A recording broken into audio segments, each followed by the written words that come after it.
So you guys thought we were done with the review on this? I've still got a lot more information about it, a lot more testing to go about. Stay tuned, and we'll show you.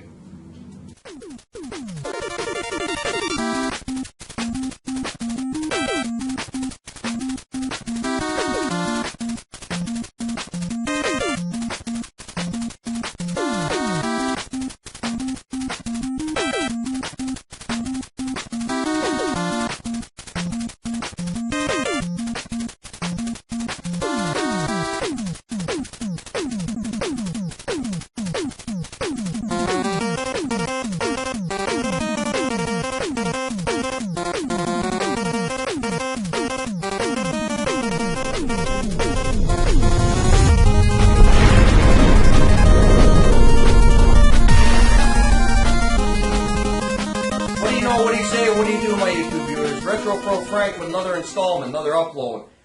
We brought back the NT. We got a top loader here too. John's here with a little bit more additional information. We've seen some of your comments on the YouTube channel as well as some of the Facebook pages. So yeah, John. Okay, so we are going to be testing the NT again. We've read the comments and we've looked at your suggestions. We're going to try and implement them. And we're also going to be testing it on a modded top loader, NES top loader. So this we're not using the horrible coaxial connection, so we will get better picture quality with this. All right, so stay tuned and we will test it out.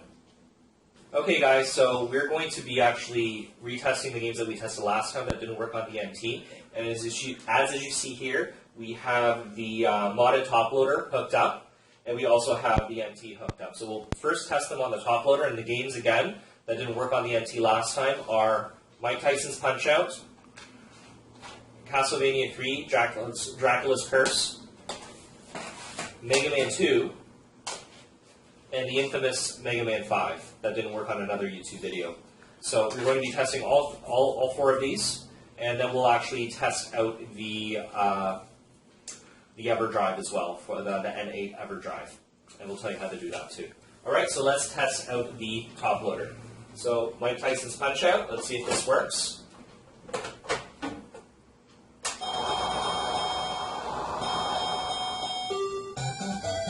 Oh, looks like it works. Okay, so it does work on the top loader. Okay. Now let's test it out on the analog NT. So we're going to switch the inputs.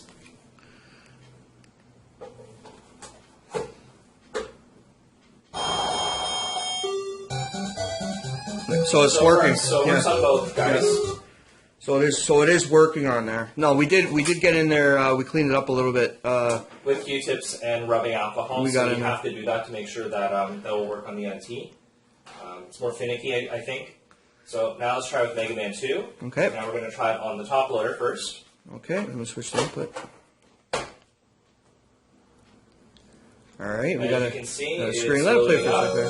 I just love the song. Let it play a little bit. The song's great, actually. It's one of my favorite NES games by far. Part 2. Okay, so that works. All right, now so we're going to try it on the NT. All right. Now we did give these a really good, thorough clean. Yep. Hold on one sec. There we go. All right, and she's working. And it's working on the NT as well. Kind of sound the same though, eh? I'm not noticing much of a difference in the audio quality, so I'm not sure if it's your setup or... Yeah. So now we're going to try Mega Man 5. So on the top loader. Okay, here.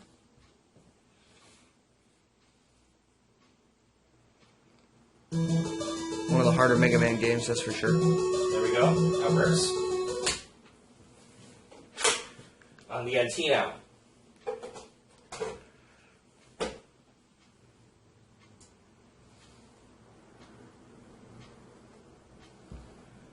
So Mega Man 5 does work. It does work on the NT. Wow. You just have to clean it a little more, I guess, if you're experiencing problems. See, the thing was, we seen another YouTube video where a guy was doing a side-by-side comparison, John, and he didn't get it to work, so it does actually work. So Yeah, it does. analog needs to be, we need to clear Well, some. I don't know which one he was using. I don't know if he was using the composite analog, but just so you guys know, this is the one with the HDMI upgrade. So I don't know if there's any differences with the compatibility.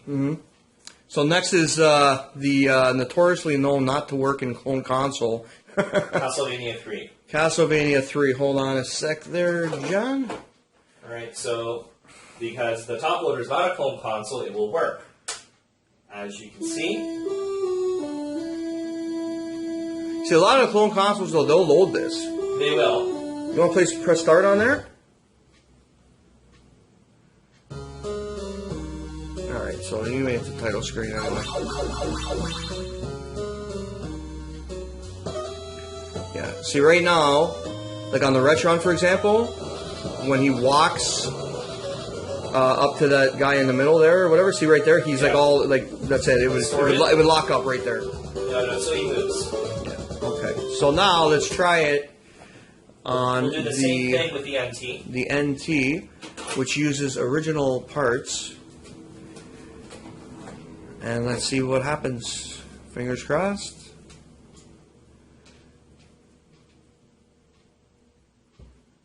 Nothing. No load. So it's not loading. I'll try it one more time. Yeah, take it here. Let me zoom in a little bit on that. Okay, so I'll take it out. I'll put it back in, just make sure it locks in. Okay, so it's locked in. Okay.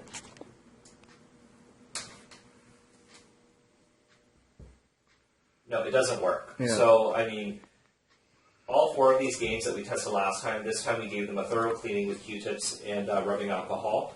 And Castlevania 3 Dracula's Curse definitely does not work on the analog NT if you bought the HDMI upgrade.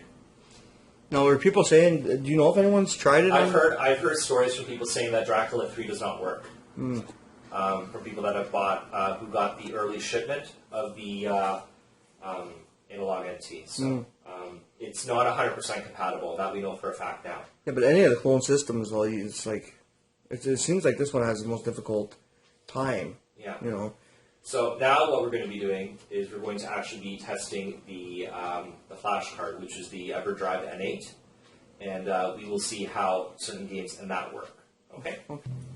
Okay. Now this is the EverDrive N8 for the Nintendo. Now we tried it last time; it did not work. It loaded, but we got scrambled noise. What you need to actually do is you need to get the proper firmware for it. And if you go to Analog's site, they have an FAQ section. We'll put the link down in the description. And they will. There's a Dropbox link to which to basically direct you to where you can actually download the latest firmware that is compatible with the EverDrive. If you do not have that firmware, it will not work. So this is the EverDrive on the top loader. All right.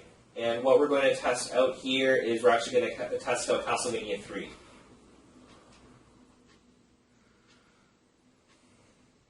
So this is Castlevania 3, the American version.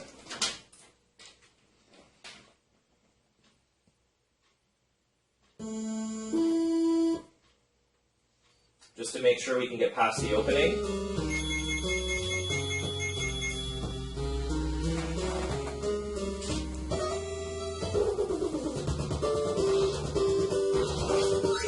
Alright, so this works fine. Actually, looks good. Yeah. Now, we're actually going to be testing it out on the MT. The same game. And keep in mind, it was Castlevania 3 with the original card that did not work. So let's see how it handles this.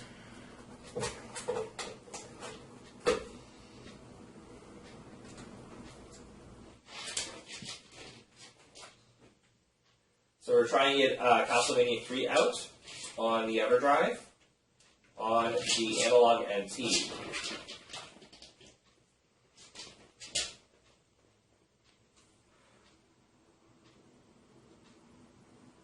It works. It works. So if you have an original Castlevania 3 card, it's not going to work on the NT, but if you have an EverDrive and you have the ROM on it, it will work. Well, let's get past this part. Yeah. Holy shit, eh? Why is that though? It's the same ROM, right? It's the ROM. It's just the ROM. Looks good. Looks great. Actually, it does really looks great.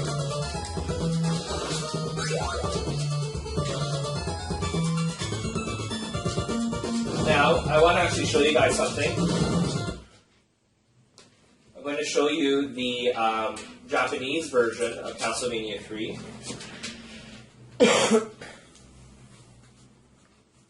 So I actually have the English translation on here.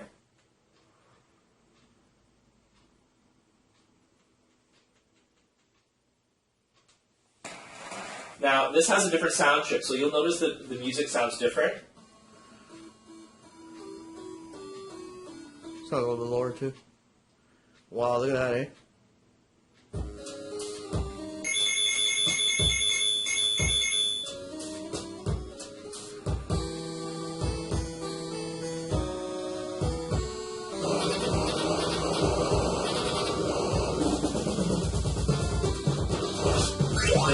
This is with the sound chip, so it's actually playing with enhanced music quite well.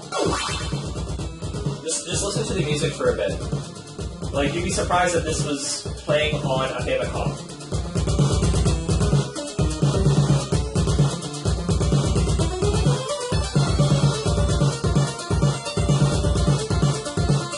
So it works on this, basically.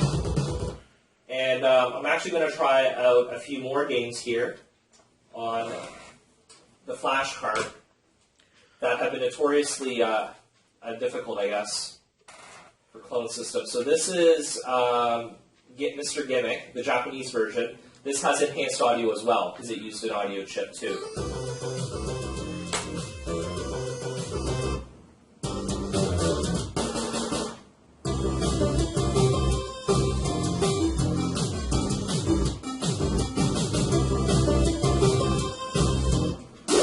Actually looks great though, like seriously, like just sitting back and that's why I'm not talking.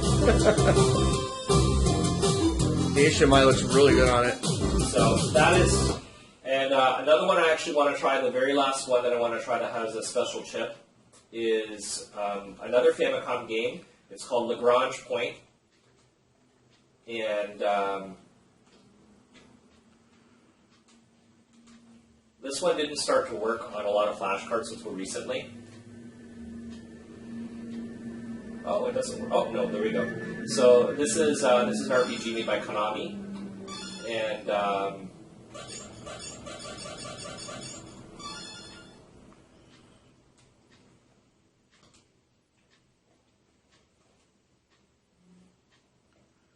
so what you're saying is that this game is pretty hard to work on it's quite difficult to work on clone systems. I mean, I don't think that's good. I don't think this got supported on the EverDrive until recently, because I remember I had an older version, an older firmware, and it wasn't working. And I was actually considering getting a repro of it. So to actually get this card working, you have to upgrade the software on it? Or? Well, you have to upgrade the firmware on it. Okay. Because it doesn't work on the older ones, but I'm actually not hearing any music, which is odd. So I don't know if the flash card just doesn't, or maybe it's just soft here, like there's silent. Well, I got it turned up, but I don't know if press start or... But the game is actually playing, so you have that at least, and there were sound effects that we heard. I'm not sure about the music. Was that? Did you hear that? Yeah, I hear that, but not... Huh. Yeah, there should be something going on right now. There should be some music. Oh, there's a sound effect. There you go.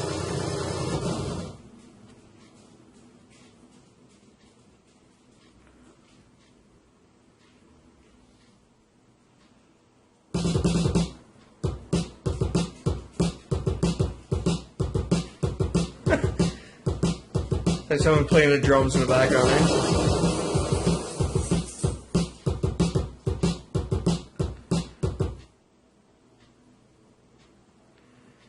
should be something going on, eh?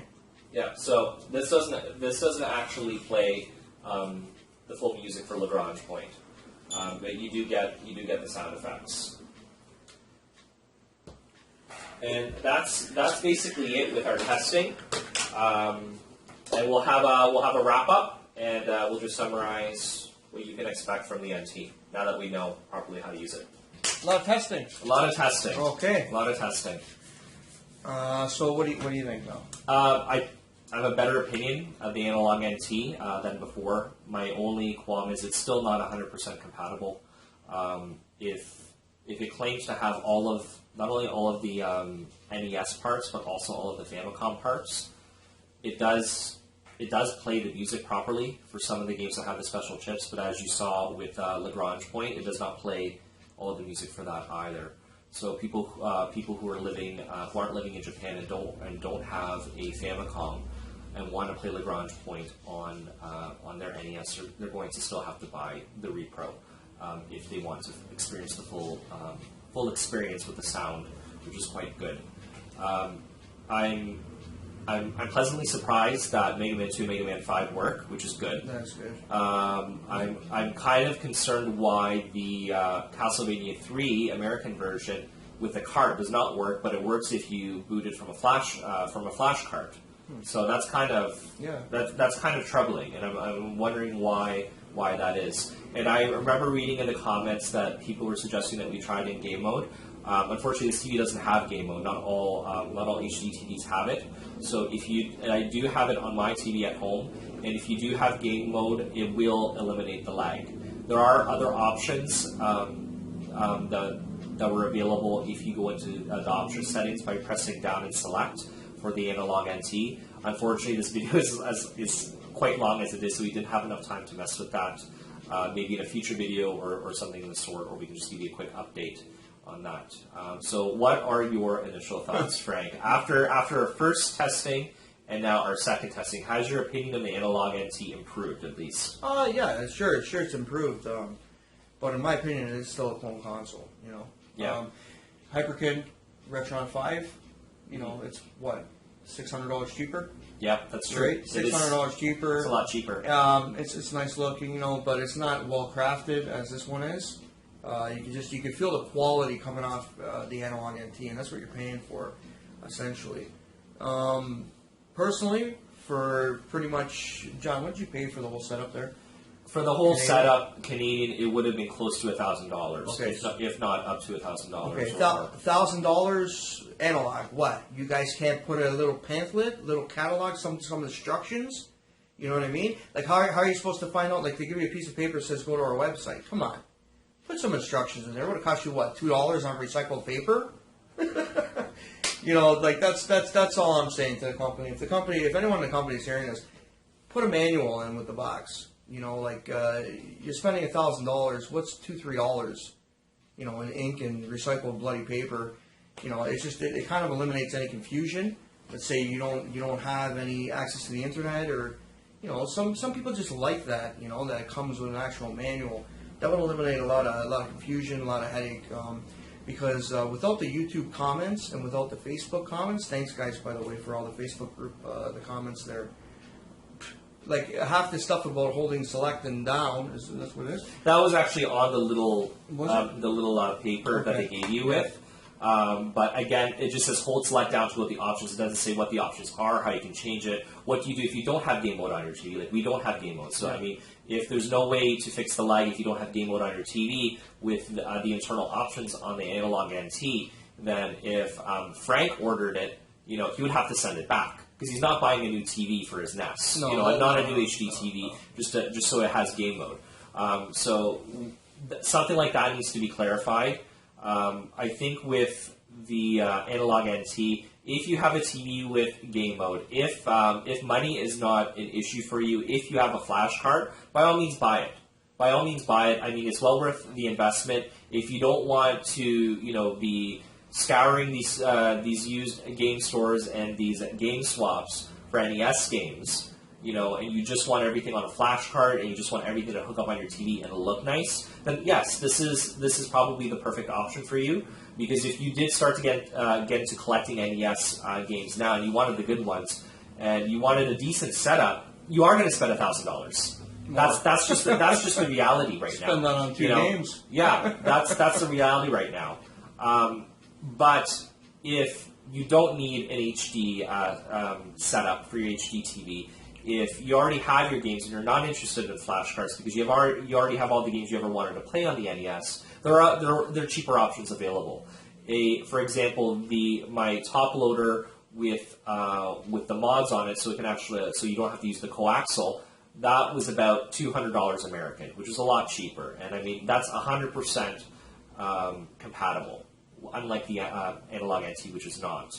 Even if you have the US Canadian NES toaster, there's a new product out that is called the Blinking Light Win, so you won't get the blinking light flashes, and it won't. And if after you install this piece of hardware, you won't have to push down on your carts either, so your pins will be in better shape. And that's about $20, and if you're in Canada, it's about $20 for shipping, unfortunately, so you're paying $40. No, sorry, probably I think 30 or something like that. You'll at least pay $50 for that attachment, essentially, when it's all said and done. But that's a cheaper option. That's probably the cheapest option if you still have your old toaster and it's in good working condition. And I probably recommend that over the analog NT. Well, there's a whole bunch of different options you can go with nowadays, with technology enhancing every day. Me personally, the old original Nintendo was great. I have a modded Xbox, so you can get a modded Xbox somewhere on Craigslist or Kijiji for like what, $70. It's got all the Nintendo, Super Nintendo. Like, do you really want to? Me personally, I couldn't do it. I couldn't spend $1,000 on the console. It's not even about the money. It's just in my mind state.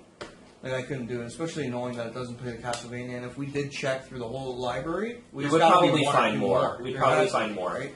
And we just Google that what uses the same chip as the Castlevania 3 game. Yeah. Right. You're gonna come across. There's gonna be a list that uses the same. The games chip. that have special chips for the Nintendo, the sound chip, they're mostly Famicom games. So I mean, if you do collect Famicom games, you may find that why isn't this game working if it has all the same internals as a Famicom? So that would be really disappointing, especially if you're buying it basically for compatibility. Unfortunately, analog, you do have to make a compromise when you buy the analog NT because you're not getting 100% compatibility. And if you don't have game mode, you are compromising because you have to deal with some lag, unless there's some other option out there that can remedy that. But I think it looks great though. It's great. It's great. And I mean, again, I said if you got the TV that works for it, you got the extra money. You're just getting into NES collecting right now. Buy it. Buy it. I mean, I would highly recommend it to somebody who has 0 NES games and doesn't want to spend the time and money, and the flash card. Of course, have the flash card. And you can always mod an Xbox with component cables. You can always do that. You know what I mean? But it's really up to you guys what you guys want to do. Thanks for watching the video. We're gonna play a little bit right now. Okay, I'm dying to we didn't really game it. We did more just testing than anything. So we're gonna get back into it, guys. Please leave some comments below what you guys think. Share the video, like, subscribe to my channel. This would be very nice if you guys can do that. And we're going to start gaming over here. So, John, I'm Retro Pro Frank. Thanks a lot, guys, for watching. And we'll see you on the next upload. Bye. Guys, thanks for watching the video. If you guys like this video, go ahead and press the like button below. And you guys can leave some comments below in the comments section of the video. Please share this video on Facebook pages to your friends and family. As well as if you guys like this video, please subscribe. This is Retro Pro Frank. Thanks for watching. I'm out.